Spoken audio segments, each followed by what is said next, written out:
The local action might be dying down, but we're going to take a look at the toast of Australian talent, taking it to the world. You're watching The Podium.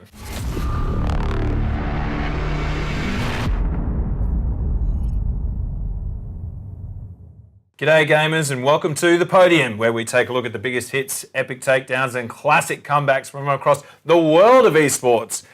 Going a bit broader this week, with me to go globe-trotting, Mr. Joe Gilroy. I am here, and Bo Uche is here to keep it still reasonably local. Yes, doing my best. Yeah, keeping us grounded. Yes, like a lightning rod. So, kicking off, we're heading to the great Northern Hemisphere, heading to Europe. There's some Aussies in action at the PUBG Invitational in Berlin. Yeah, the PGI, the PUBG Global Invitational. That's a initialism inside an initialism. It's got it all going on. It's pretty good. We love initialisms here, and we sure do. Yeah, we had the Chiefs over in Germany, in Berlin, competing with 19 of the best teams in the world at PUBG to see who could take home, well, I guess all of the money. There was $2 million up for grabs. Yeah, it was a decent prize money. Yeah, they were putting some great money together. Yeah. And there were two competitions. There was technically three. One was a show match with some streamers. Yeah. That's celebrity sports. I'm not about it. So there were two competitions. There was TPP, third-person perspective, and there was FPP, first-person perspective. We're going to have a look at a clip from the first-person perspective where the Chiefs' Edge takes on and shuts down the Japanese team to stay in. They were boned otherwise unless you put this together. So let's have a look.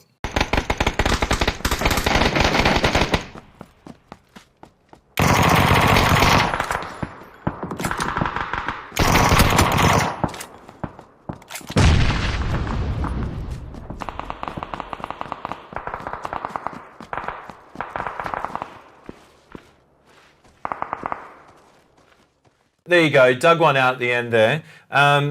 So not a surprising result for the local teams in the end. They did okay, but didn't quite get all the chicken dinners. I mean, there were a couple of goofs along the way. We'll have a look at one a bit later, but it's always going to be tough. There are 20 teams all competing all at once. It's not like a staggered tournament where head-to-head style allows you to maybe get an upset against a team with a lot more practice and a lot more money behind it. So when it's all at once, it's very difficult. But I still think they put on a great performance. They got 11 kills in that game. Yeah.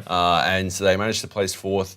I thought it was pretty good. I thought it was overall awesome. I'm super proud of them. I bought their skin in game. There you can wear a Chiefs jacket, and they did revenue sharing, which I love. I love the idea of it, and I think more games need to adopt that sort of thing. I love seeing it, and so I'm always on board to support a team that's going overseas. Yeah, and it's a good way for fans to actually directly support their teams, not just by watching, but with financial, backing. Yeah.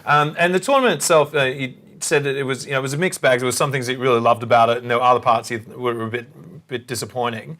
You said the coverage was good, but finding streams at times was difficult. Yeah, so it was a little bit odd the way that they put it all together, because they had a team stream for each team. All 20 teams had streams. Yeah. It's going to get difficult. And to find them though, you had to actually go to the PUBG site, the PUBG PGI site, and watch it live. And you couldn't find these streams if it wasn't live. Yeah. And they had weird names, addresses, and stuff like that. So at some point it got a bit difficult to find. And hard enough at 1 a.m. in the morning in Australia as it is. Come on, don't challenge me now. Yeah, right. But nevertheless, I really enjoyed what I saw of it. I think it's a real testament to PUBG that I don't really play the game all that much anymore. I was obsessed with it for a long time. As a lot of people were. Yeah, totally. It was huge. But I think I still really enjoy watching it. And I think that speaks a lot to the longevity of. Well, what do you it think as it an esport. is about it that makes it so, translate so well? Because you're actively playing like deep into it for a long time, and now you're kind of spectating. Like, what do you think about it makes it such a great spectator sport? I think the chaos, the same thing that makes it sometimes difficult for teams to get an upset is also what ultimately translates into success. Yeah. Because you will see consistent success from great teams over enough games. If I had any major criticism of PGI, it would be to, I'd love to see them ditch TPP and have 16 games in first-person perspective next year. That would be even better. You would definitely see every team sort of even out into where they're supposed to be, I guess. So staying in the Northern Hemisphere, but rocking over to the United States, the North American League of Legends Championship Series was also in action. And not Aussie teams so much, but Antipodians were in action with one of our Kiwi bros. Good words. Lawrence Huey lost. Is over in the NALCS, and he got his debut this week playing for Echo Fox. He moved up from their academy team and joined the main roster, and he wasted absolutely no time making an impact. Their first game, they smashed into FlyQuest. That's what we're going to have a look at now. Let's just go straight to it. With that change, of course, more junglers will be trying to rush the enchant, and now actually fighting the top side. Speaking of the jungler, Centaur takes a big chunk, but here comes the gank link, re-engage, gonna find a stun, Lambs just fight, Huni gonna run away from it, and here comes Galio, the big hard CC, can they make it happen? Darda gets that first kill, Centaur drops, and the re-engage comes through, Wild Turtle could join, but way too big of health bars. They've picked up 2 already, make it a third, a double kill for Varus and Echo Fox. Yeah, so like you said, didn't waste any time making his mark. He had an awesome game that game. I mean, he showed a lot of confidence. He showed a lot of confidence in his teammates because some of those things he was doing might have looked a bit risky, but they worked and they managed to put it together. Yeah. They put together a stomping win. That was a huge lead that they put together by the end. I keep saying that word put together, but I'm just going to push straight through it. Yeah. They lost against Cloud9 in the next game, which is an auspicious continuation, but nevertheless, it does say great things to how Echo Fox is shaping up with Lost and that Kiwi kid. Yeah, and as you saw in the clip, some of the moves being quite aggressive and risky, and Australian teams have been criticised in the past for being a little too cautious and hesitant. So is that indicative of, the training that he's receiving through the academy? Is it just you get your shot, you take it? I mean, it could be a wide array of things, but yeah, that does speak to the sort of the meta that they play a lot to in the North American LCS. And I guess, he would have spent a lot of time learning to play that style of play. Although, if I recall correctly, when he was playing on Team New Zealand in the League Origin last year, he was balling out a little bit as well. Yeah, so the talent was there. Yeah, it's sort of his thing. Yeah. So with the Echo Fox Academy, is this, and the success he's having, is this a good kind of pathway for other talent in the region? Like you said, he's obviously a skilled player beforehand. Does this open doors?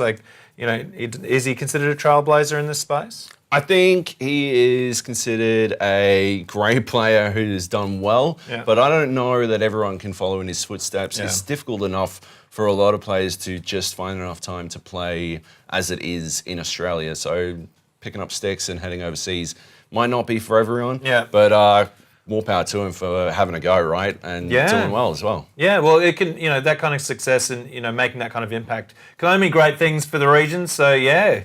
Even though he's a Kiwi, we're right behind him here on the podium. So moving right along to some CSGO action for the DreamHack Masters with the Asia qualifiers. Saw some Aussie teams in action. Some familiar names popping up there. Yeah, Greyhound, Order, Tainted Minds were all competing. Greyhound and Tainted Minds wound up clashing in the grand finals, and it was pretty hairy. I mean, it could have been closer. It definitely could have been closer than it was, but it's never going to get closer than this clip. Have a look. Have a look at how it ends. They are seriously dangerous. They're close to being timed out.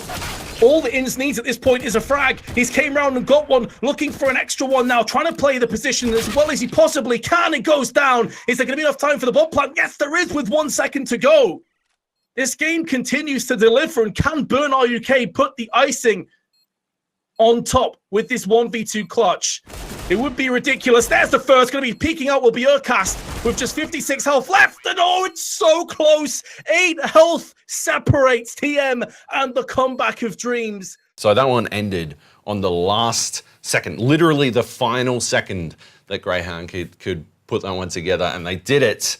And they still nearly threw it away. Yeah. I mean, it goes to show how close the top teams in Australia have become. I mean, yeah, that one, just one more Deagle hit, and Tainted Minds would have continued. We would have gone into overtime, and yeah, I mean, if they'd managed to go even further, it could have gone anywhere, right? Yeah. Literally the last second. It was very cool. Yeah, and so like we said before, familiar names there, the teams that we kind of expect to be facing off in this way. It's good to see them, that closely matched, because, great to see that not one team kind of dominating the local scene. Yeah, it's always good. I mean, it does get a little bit, I don't know. Repetitious. Yeah, repetitious at times when one team is the only one you ever see. We're probably going to see a little bit, like we'll talk about a bit in the next highlight. But yeah, it's great for the local scene when the top teams are able to stay within range of one another, and even better when they're managing to take it to international teams as well.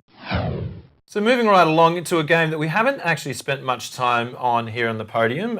Heroes of the Storm was big fan of this in the IGN Australia office, but as I said, not much traction on the podium. But we did see some Aussie teams duking it out recently, last week. Yeah, the Oceanic division has been ongoing, and they're working hard to find the best teams. One of the things I liked about this week's games, though, we saw Aztec face off against Mindfreak, and they managed to take a game off them, which is irregular because Mindfreak is quite good. They are currently undefeated, and yeah, they, it's what we was talking about before, is basically one team tends to dominate, and it takes a while for the other teams to catch up a little bit. That's not necessarily 100% the case in Heroes of the Storm, because of some roster changes and internal drama and whatever nonsense. But nevertheless, there are only 2 teams that really do any work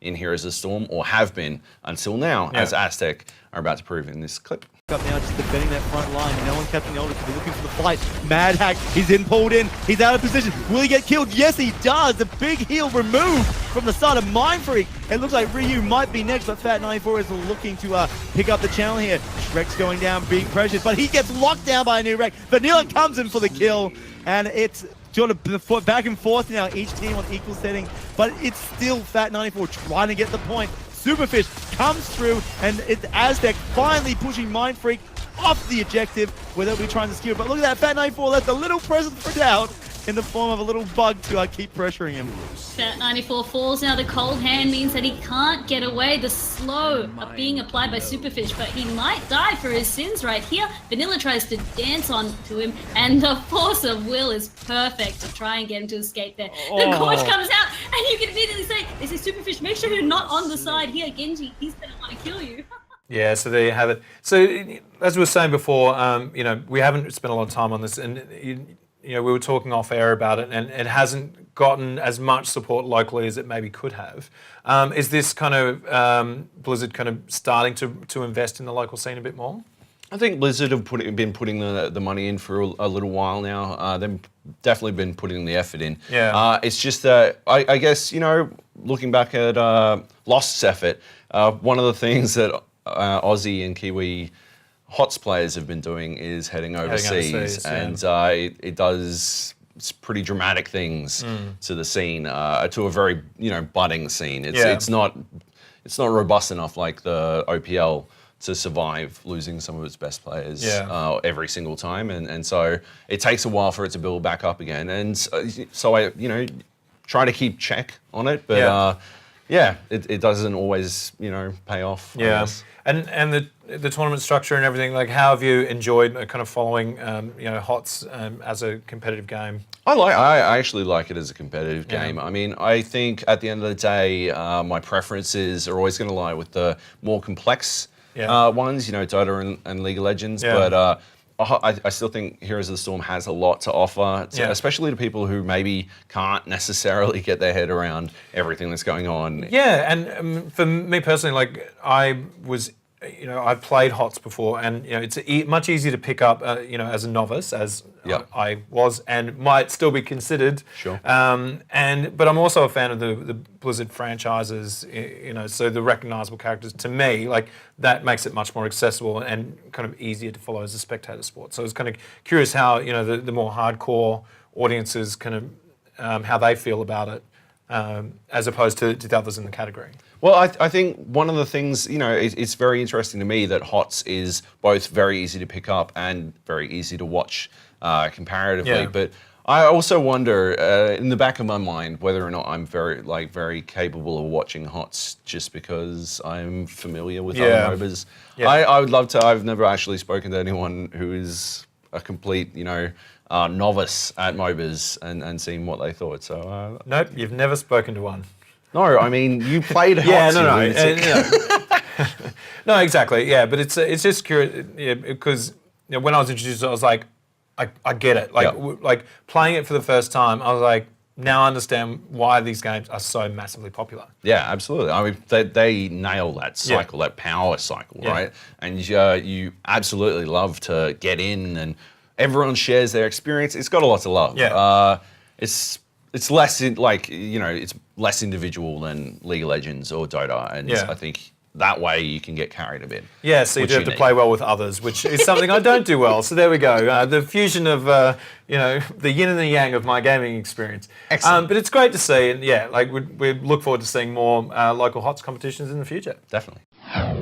So there you have it, folks. Lots of great action from across the world as the Aussie teams and our Kiwi bros take it to international competition. And speaking of international competition, the pinnacle, some might say, of international competition has come up in the news with relation to eSports this week with the Olympics.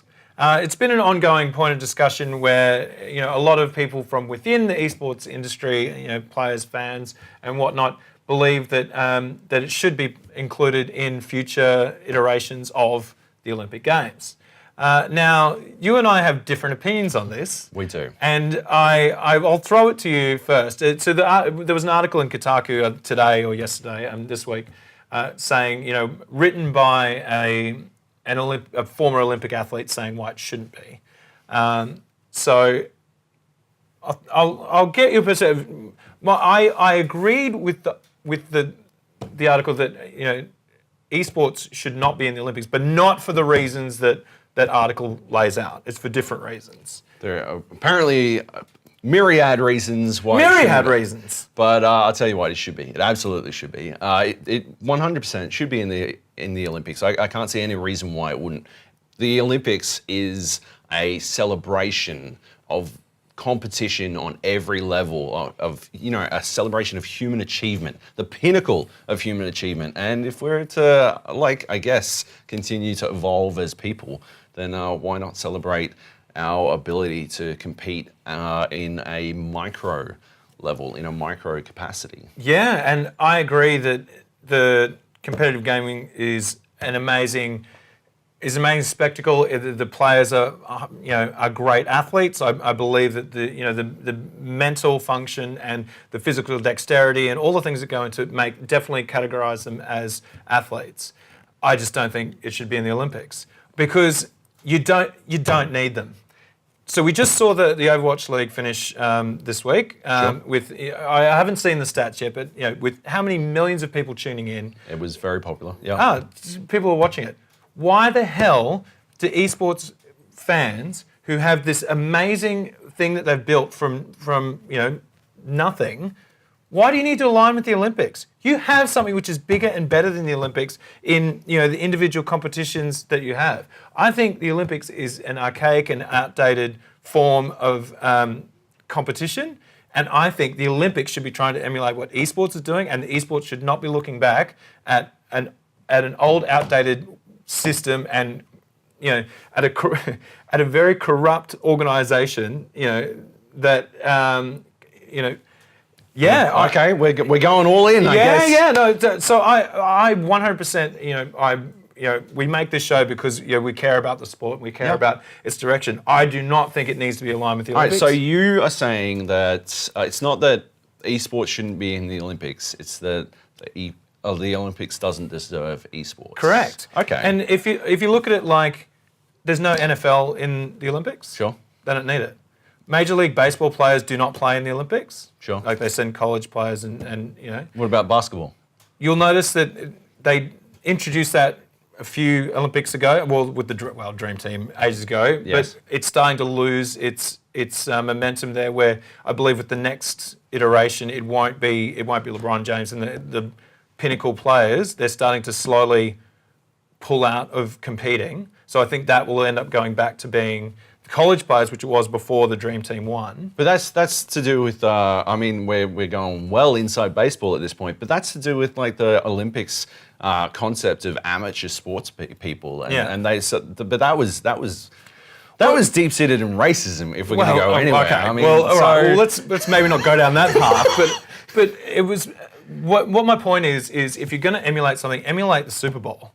Don't emulate the Summer Olympics. Okay, but if anything, I think things like Gfinity Australia have demonstrated that people love to get behind where they're from, right? Yeah. And so I don't think that there is anything particularly wrong with wanting to get behind your nation for your esport of choice. The Overwatch World Cup is always quite popular. I love seeing Team Australia, do its best over there. I think, if anything, there's a link there between the Dream Team and South Korea in the Overwatch World Cup. In that, it seems like one team is always going to win, but the Dream Team lost spectacularly, like three Olympics ago, or Team USA did. Team at least. USA. But they was supposed to win. They were 100% supposed to win, and they still lost. So they're on holiday. That's why. I believe it was Greece. It's like, well, it's beautiful. The Greek islands. I'm on my summer holidays. What I'm saying is, esports is at the cutting edge of digital entertainment.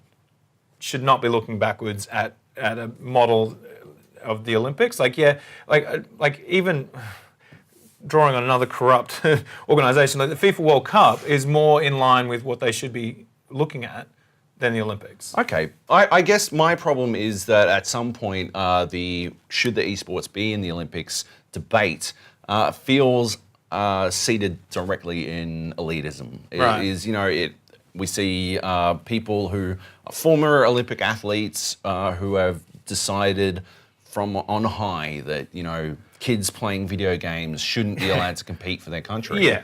And I think that is utter garbage. But there's also other implications that are involved with the Olympic recognition. The idea that time and time again we see esports players have their visas rejected because their country doesn't recognise it as a legitimate form of competition. But is getting accepted to the IOC going to change any of that? It'd be a good step in the right direction. I mean, especially in the visas issue. I don't know. I definitely agree with you with the idea. There's a first. Oh, come on. With the idea that that esports doesn't need the Olympics, but. Nevertheless, I do think that it's something to strive for. Everyone needs goals, right? Yeah, no, look, absolutely. I just think look forward, not backwards. You set the tone as opposed to conforming to something which you don't need. The eyeballs are there. Anyway, it's a discussion which will be ongoing, and it'll be interesting to see where it goes. Legitimacy is something that we're all chasing. In what shape or form that takes, who knows? But we'll be covering it all here, right on the Podium. I hope you've enjoyed this 40-minute episode of the Podium. It's been pretty great. And to take us out, we're going to keep it rolling for a little bit longer. Before we jump to my favourite clip from the PGI, Evo's this week. It is. So we've got some Aussie and Kiwi players heading over to that. That's going to be exciting. And also Greyhound went directly from the DreamHack Stockholm qualifiers to IEM Shanghai, and that should be one to watch as well. So there's always more awesome Aussie esports to check out. But yeah, some less than awesome. Is this an epic takedown or is this a? It's a Bono car crash, I think. moment. Yeah. Yeah. Let's watch the Chiefs maybe screw up a little bit. See you next week.